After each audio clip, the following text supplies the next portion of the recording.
Hi, I'm Kim Ellis and welcome back to my channel. Today I want to give you 5 tips on how to get along. It made me feel like I was fake, that I was a false mom. So I call this my blended family edition. If you're not a part of a blended family, you might think, well, does this really apply to me? But I hope it does, because it gives you 5 tips on how to get along. Now, I'm going to start off with saying I'm not Jefferson Fisher, because he basically gives wonderfully perfect tips, but I'm going to tell you from my perspective how I worked out, and I'm still working out, how to get along with my blended family. I guess the backstory would be, I was married before, and I had 3 children. I had Quincy, Jolie, and Owen. And my husband had 3 girls. Rachel, Kristen, and Vanessa, and we actually met on Match.com, and we were talking for maybe a month or so, and then I was joking with him that we could make the Brady Bunch, and that totally freaked him out, and he went silent. He went silent for 2 weeks, and I was like, okay, but he told me that every time he saw my profile, because it kept popping up on his Match.com, he would swipe left to get rid of me, and I would just keep popping up. So we laughed that it was God's way of saying, you guys are meant to be together. So 2 weeks later, he messaged me, and I got his name wrong, and I called him Paul, and his name is Chris. But he thought that was funny. So we got married. We were dating for 4 months before we got married. It was really quick, but I say at this age, you kind of know what you want. You kind of know yourself a little bit more, and we definitely needed that, because blending a family of 6 children we always say it's a God thing, because we don't know how else 6 children get along. Plus, a couple months after we got married, I found out I was expecting, and so 9 months after that, just a year into our marriage, not even a year into our marriage, we had little Zach. And I have a book, and it's in my links, about Zach's family. So I made a whole book about that. But all that to say, tip number 1 is try to see the other person's perspective. So you can imagine, for my husband and myself, we had raised our children not very, very differently, but they were a different culture. My husband had his 3 girls, and they went to public school all their lives. That's what they knew, especially my oldest one. She was about to start 9th grade. And then my 3 children had been homeschooled all their life. They didn't know what a school bus was, other than the fact that it went by our house. So our schedules, our lives were really, really different. So when we got married, I said, yeah, sure, I can homeschool 3 kids more. So I did, and I homeschooled 6 kids at one time. All that to say, if you're trying to work at seeing the other person's perspective, you might have a little bit more patience. It's good to have differences. I know sometimes we'd love a world filled with people who have our same interests and who can talk about things that we like, but it would make for a pretty dull world if everybody was exactly like us. In just a couple of days, my oldest daughter, my stepdaughter, she's almost 24, and she's about to get married. So we're going to be at a wedding with lots of friends, lots of family, but that's something that I am concerned about, worried about, trying not to be worried about. So that brings me to tip number 2. And tip number 2 is be silent. There's nothing wrong with not saying anything, with holding your tongue. You know, the old saying, if you can't say anything nice, don't say anything at all. I'm not worried about my daughter's wedding. I'm sure it'll be beautiful. It's been well planned. But I have my daughter's mom, and I'm stepmom, and sometimes it can make me feel less than. And I think that's one thing that can trip us up in life, is when we're trying to get along with people, we all have things that we're afraid of, things that might make us feel that we need to prove our worth. Now, I've been a stepmom for almost 9 years now, and I feel like mom for my 3 daughters, but sometimes I don't.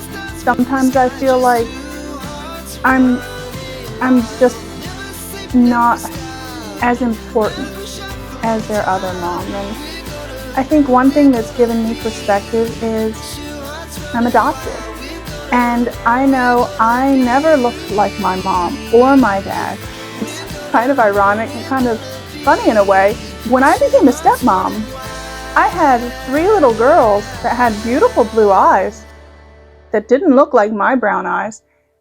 But it was pretty obvious that I most likely did not birth them. And when we would go places, they would say, oh, you need to be checked in here by your mom. And they would look around and look at me and look right past me. And it hurt. And it made me feel like I was fake, that I was a false mom. And the good thing for that was it did give me insight into how my mom probably felt all of the time. And I guess just because my daughter looks a lot more like her mom and we're going to have this wedding doesn't mean that I don't care for her any less, and that she doesn't care for me any less. That we're still family even though we don't look like each other. It's about the love that you share with the people who are in your life. So my tip about being silent is sometimes words aren't necessary in getting along with people or explaining who you are to other people. I know who I am in relationship to my 7 children. And when you have that amount of being content in your life, you can be silent because you don't need words to explain anything to anybody. So that being said, tip number 3 is fake it till you make it. Like I said, there were times that I walked around, I still remember in the beginning when we became a blended family, we would walk around Walmart. And prior to this, I had my 3 and I was a single mom, and they would say, wow, you've got your hands full. Well, when I walked around with 6 kids, they just didn't say anything. So we were a family from the moment my husband and I said, I do. And we put 6 plus 1 kids into a 3-bedroom house that again is 1,600 square feet. And I can tell you, because I'm a minimalist, that was a lot of stuff shifting. The important thing is how can we make our household functional? How can we not trip over things? Because things aren't important when you're building relationships. Figuring out things, I will not lie to you and say that it's easy. It's still not easy. It's still a way of finding your way with a total of 9 people. I don't know how many relationships that is, 9 people. There's many different ways to connect all the relationships. That's a lot. So faking it till you make it doesn't mean that you have to pretend. We've had lots of honest conversations, but we love each other. But if you hold on to the fact that you are a family, that you are doing all the things that a nuclear family, a family that's a mom and dad and kids, that there's been no separation there. You were doing the same things. You were eating meals together. You were going grocery shopping. You were tucking kids in at night. All of those things you do. So you're mom. And that's one thing I will remember. I wasn't trying to cry. But I will remember this Sunday when at times I might feel like I'm an other in this situation. I have love for my family, and it is my family, even if there's extra members to it on the outside. So, okay, so I'll get myself together to give you tip number 4, which is know your limitations. There's a Bible verse. I'm a believer.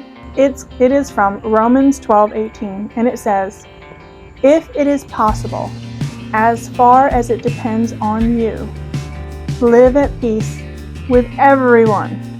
That's a big statement, to live at peace with everyone. But what I like about this verse is if it is possible. There are times it's not possible. Again, I'm part of a blended family because I have an ex-husband. I get along with him to help out with the children, but we're not friends really. We're not close, and that's okay. We have a working relationship, as I say. But as it depends on you, what is possible? Because getting along with people, it is work. It's not always easy. There are times you get frustrated, obviously. I had an event recently where I just had to walk away. And thankfully I was in my own home, so I could come back to my bedroom and just cool off and relax. And that space and time away from the people that I was talking to helped me to have some more clarity in my mind. And when I went back out, I was able to talk to them. And I was able to say, hey, I didn't like it when, and I was able to say, I'm sorry about any kind of words that I had that made them uncomfortable. So the good thing was I didn't push myself to have to say all of that right away. I gave myself a little bit of distance. So know your limitations. It's okay to take a break. It's okay to cry. And you don't have to fix things right away. A lot of times, time will tell that you might need a little distance. You might need a little thinking time, a little cooling off time. And if that's the case, take it, because your relationships hopefully will be more peaceful because of that. So my final tip number 5, is there's a saying that says, people are in our lives for a season, a reason, or a lifetime. I grew up as a military brat, so it taught me to always be thankful for the season that I was in. For me, when I was a single mom, almost a decade ago, I had people there that helped pull me up, that I was not alone. I had so many friends who loved on me. I hope that it gives you inspiration to figure out how can you get along with other people. And sometimes we have to say, I can't. And I need space and distance from that person. And that's okay too. That's a kind of a way to get along, is to remove yourself. But I hope that for those other people that are in your life, that these 5 tips will help. So, okay, I'll talk to you later. Thanks for visiting.